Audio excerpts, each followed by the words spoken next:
17, and we are going to, of course, start there. We're going to start there, and we did read a little bit of it last week to kind of whet our appetite for chapter 17 in the book of Revelation. My pages here have stuck together in my Bible.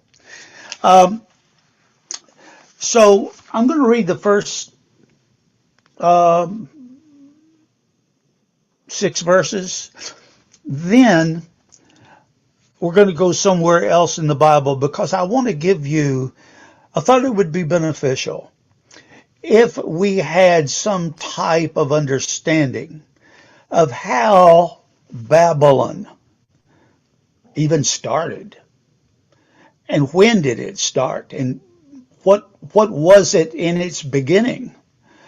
And why does the Bible keep that name alive throughout the scriptures? I'm talking about Isaiah, Jeremiah, Ezekiel.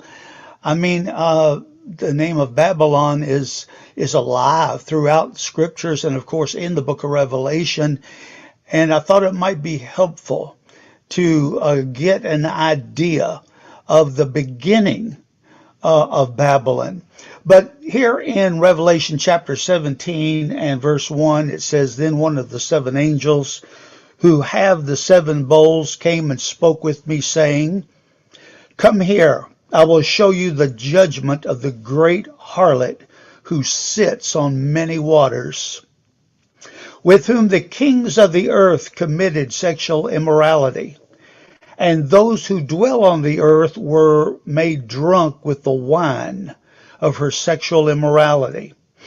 And he carried me away in the spirit into a wilderness, where I saw a woman sitting on a scarlet beast, full of blasphemous names, having 7 heads and 10 horns. And the woman was clothed in purple and scarlet, and adorned with gold and precious stones and pearls, having in her hand a gold cup full of abominations and of the unclean things of her sexual immorality.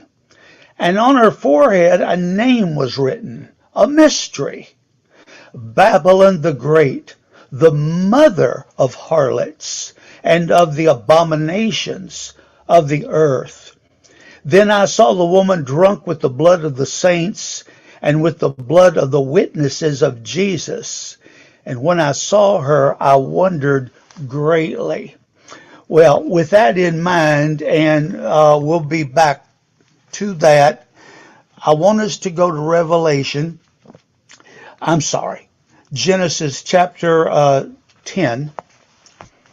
That's actually where we get the first knowledge, the first inkling of Babylon, who started it, why they started it, and how it came about and has stayed with us so long. So Genesis chapter 10, let's see, verse 6. Now this whole chapter is about the generations of Shem, Ham, and Japheth. Those were the 3 sons of Noah and his wife. So this chapter is telling us about the descendants of Noah, where they lived. Sometimes it includes some things about what they became, what they did, what they accomplished. Sometimes not. Sometimes it's just their name. And so in verse 6 it says the sons of Ham were Cush, Mizraim, Phut, and Canaan. Now, in verse 8, now Cush was the father of Nimrod. Now, you're going to want to pay attention to that name, Nimrod. It's a significant name when it comes to Babylon. So Cush was the father of Nimrod. He began to be a mighty one on the earth. Now, you know, I remember reading this for the first time decades ago, And as we read it for class, actually, uh, that doesn't sound bad. He began to be a mighty one on the earth. And then verse 9 says he was a mighty hunter before the Lord. Therefore it is said, like Nimrod, a mighty hunter before the Lord. So that didn't sound bad. But as we got into understanding Nimrod and what he was about and what he did, we came to learn, and maybe we will see, that Nimrod was the very first despot on the earth after Noah's flood. So here we go. Think about it this way. The great flood of Noah. 8 people get off the ark. God has charged them to rebuild the earth and its population. And that is exactly what they begin to do. And pretty soon, generations come along. And we have Noah, and then we have the generation of his 3 sons, and then we have the generation after that. And so Nimrod is like Noah's grandson. So when it talks about Nimrod being a mighty person and a mighty hunter before the Lord, that kind of sounds like a positive. But the meaning is not what we think it is. The meaning is he is a murderer. He is what they called in the Bible a manslayer. We call it a murderer. He was a person who enslaved others for his own purposes. He rejected God, completely rejected God and mocked God. He's the one that led the building of the Tower of Babel. He was the leader of that entire project. He was able to recruit a lot of people around himself and around his purpose. And the people that came and surrounded Nimrod, they became like Nimrod. And they became rebels against the true God of heaven. And they became mockers of truth and mockers of the God of heaven. And all of that was really begun through Nimrod. And it says, verse 10 says, in the beginning of his kingdom, Nimrod's kingdom. So now Nimrod has gone from just being the name of an individual and has gone from being a mighty hunter before the Lord, but now he has a kingdom. That's quite a progression. He's the first person after the flood that had a kingdom. And it says, in the beginning of his kingdom was Babel, Babel. And some translations just go on and translate the entire Hebrew word Babylon.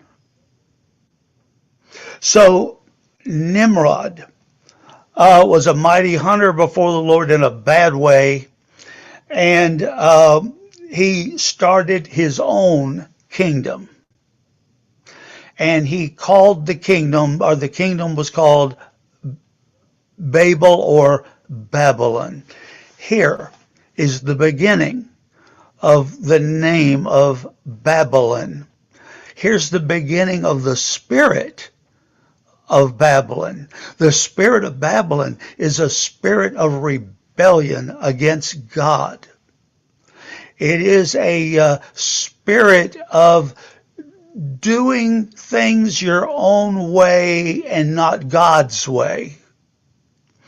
Now, it's possible for a nation to have the spirit of Babylon. It's possible for an individual to have the spirit of Babylon or be influenced by it. We here in America, we Christians, we do a lot of warfare against the spirit of Babylon because we come up against it every day. All you have to do is innocently try to find out some news, and you will immediately be hit with all kinds of rebellion and uncleannesses and ungodliness and doing things your own way instead of God's way. You'll immediately come into contact with the spirit that started in Genesis chapter 10, and Nimrod the rebel was the beginning of all of it. So one might think, why talk about Babylon? What's that got to do with me? Everything. We live in Babylon every day. We live we're in the spirit of Babylon every day. And if you want to know, in my opinion, where Babylon is most manifested in this moment in time, in our world, in America at least, that's in finances. The spirit of Babylon, can be in politics. It can be in culture. The spirit of Babylon can take over a culture. The spirit of Babylon can take over a financial system.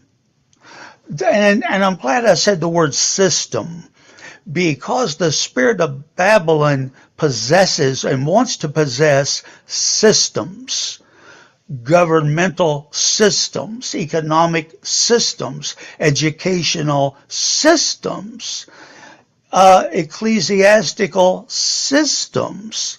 The spirit of Babylon wants to hijack and possess systems, and it has been successful. And you and I, and in Uganda as well, and anywhere in the world, we meet most every day some form of the spirit of Babylon. So now let me talk about the financial realm just a minute. Now I'm speaking from a spiritual perspective. I know there are natural reasonings for things, some of the things that happen economically. I know that.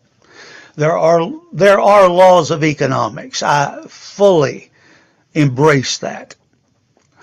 But it's also possible for there to be like the laws of economics, and the spirit of Babylon is married to that. So that the laws of economics is not just the pure laws of economics, it's the laws of economics mixed with the spirit of Babylon. All right, I'm just going to give you for instance. Who do you think is responsible for raising prices so much that the average hard-working person has a difficult time living? Now, don't let your mind go to politics, because the spirit of Babylon invades politicians and political parties and systems. And unfortunately, here in America, we spend a lot of time arguing about which political party is responsible for this, that, and the other. And truly, behind political parties is the spirit of Babylon pulling the strings.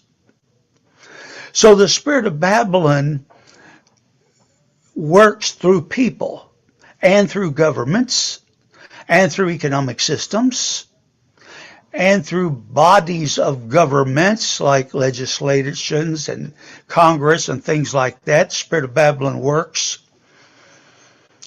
And so the average person can't afford struggles to make it. I have here, I didn't plan this, by the way. This is just a bottle of alcohol from Walgreens. Okay. I use it to clean my clarinet. That's why it's so handy. I remember when this was 99 cents. Not that long ago. It's $5 or $6 a bottle now. Can you imagine? I picked up my granddaughter the other day from school. We happened to be parked in front of a sub sandwich place. I thought, well, I'll get some subs. We'll go home and eat them. I went in. I bought 3 sub sandwiches. I bought my granddaughter. She wanted 2 small bags of chips and a drink. The rest of us didn't get drinks. It was just the sandwiches, the 2 bags of potato chips, and the drink. Went up to pay for it. If I were to ask you how much did that cost, I don't believe anybody here could say what it cost. $45.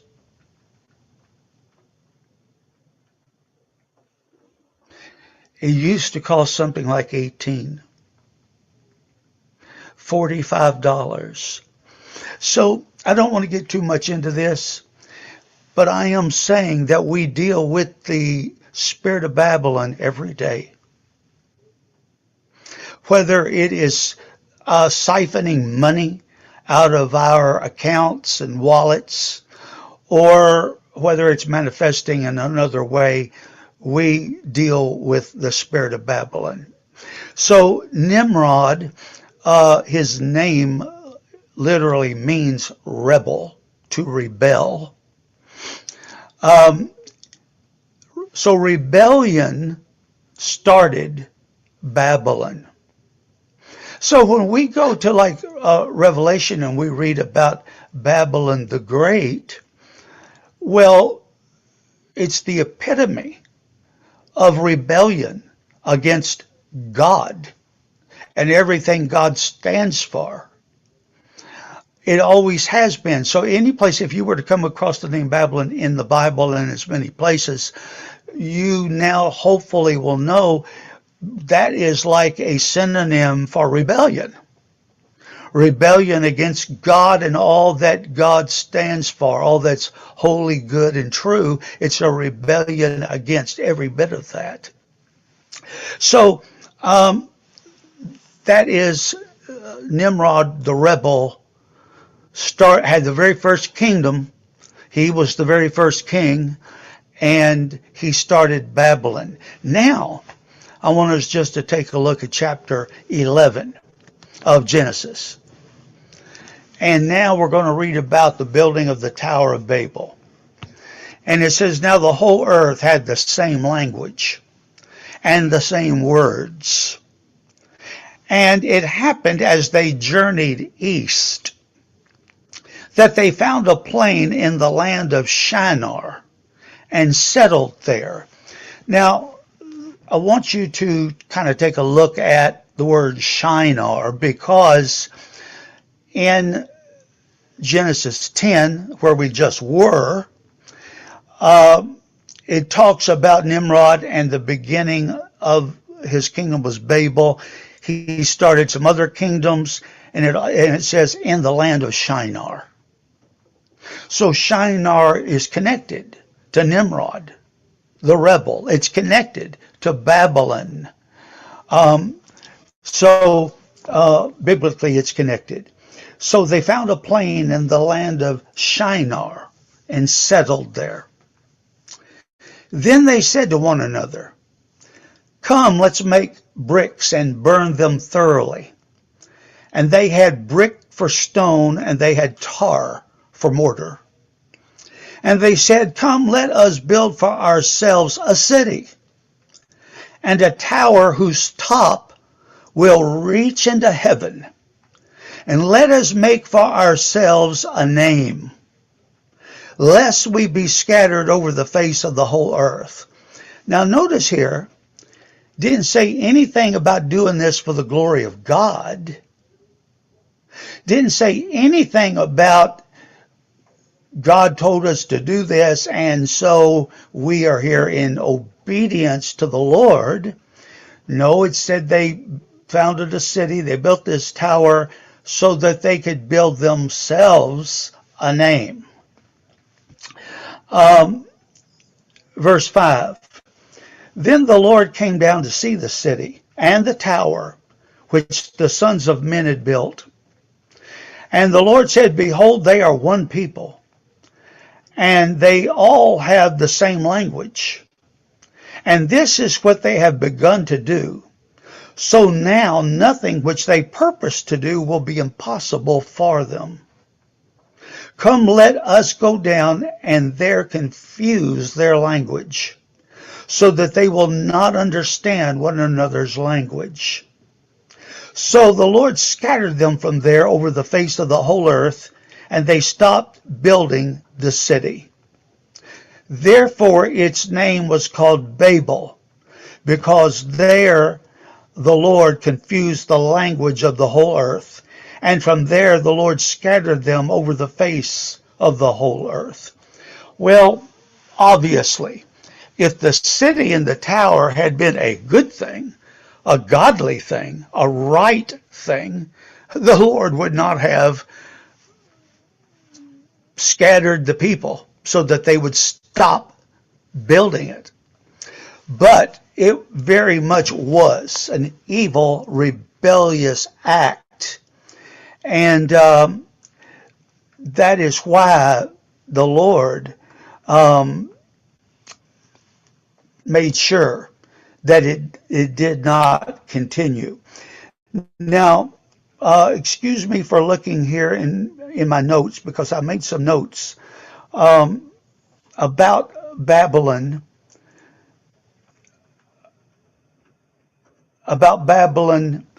So here's a note I made. This is about what's called spiritual Babylon. So there is literal Babylon. There is spiritual Babylon. And here it says spiritual Babylon functions as a symbol representing systems opposed to God's kingdom and truth. Now that's pretty good.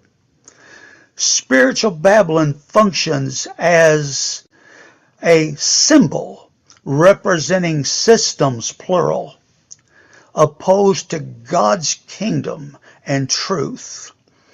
Here in America, our educational system, for the most part, is opposed to God's kingdom and truth. It's been taken over by spiritual Babylon, and the rebellion and the ungodliness is easily seen in the school system. And I'm talking about even the curriculum.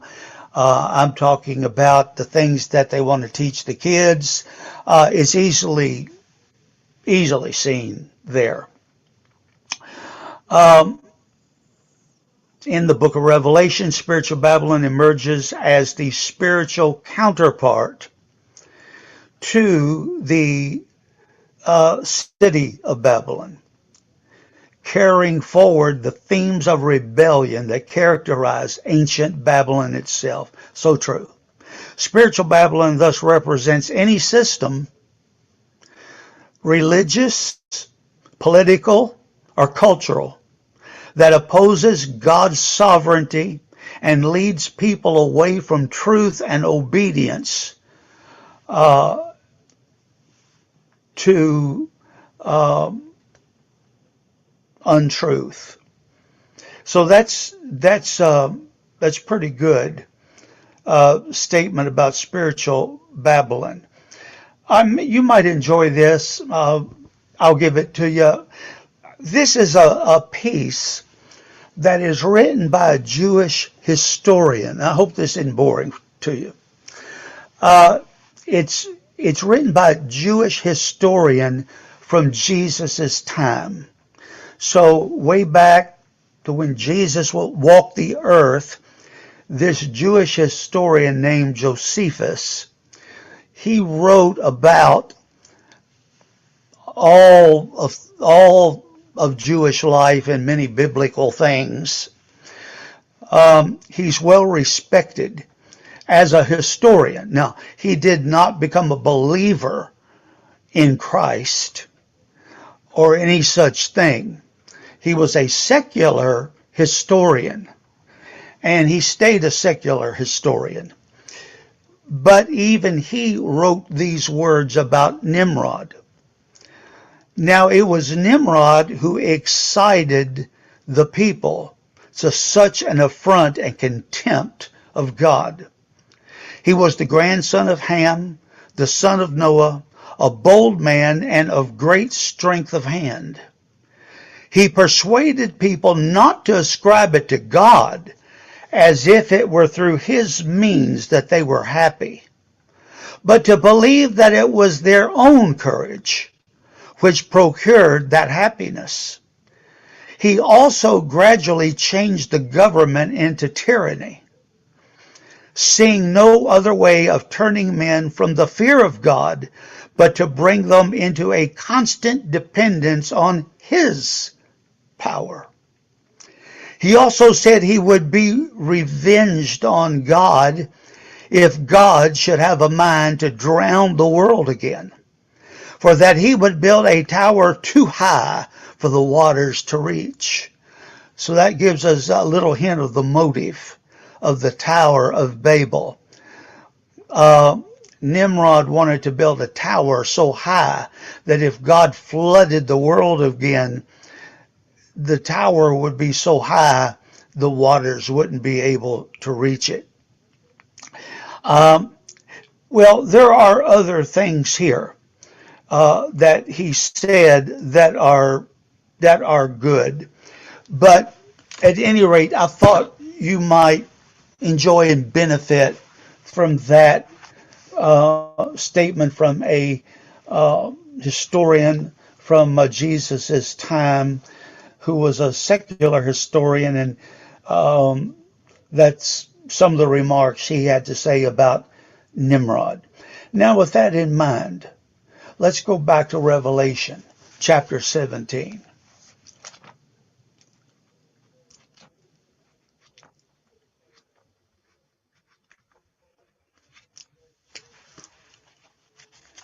You see, I believe in being able to apply the Bible to our lives today.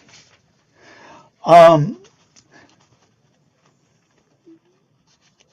Bible has some books that are called historical books, but on every page of those historical books are lessons for us right now in 2026.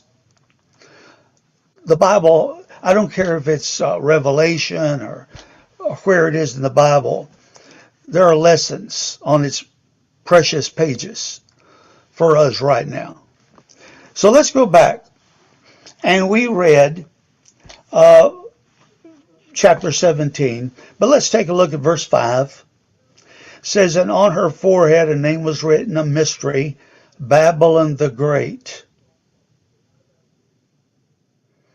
So immediately you've got to think rebellion, anti-God, anti all that God stands for, anti-truth,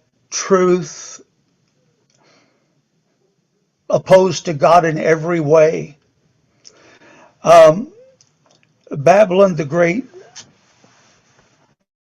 the mother of harlots. Now notice in verse 1, she is called the great harlot.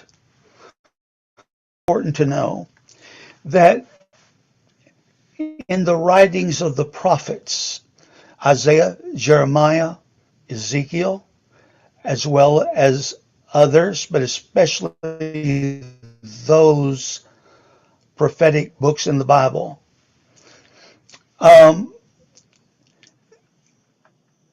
they speak of what's called spiritual adultery. And in their writings, they confront Israel. And they will say things like this: "O Israel, you were married to the Lord who found you and was so gracious to you. You were married to the Lord, but you have gone off and played the whore by going up to every high hill and under every green tree, being unfaithful to your God." Now, what is he talking about? He's talking about idolatry.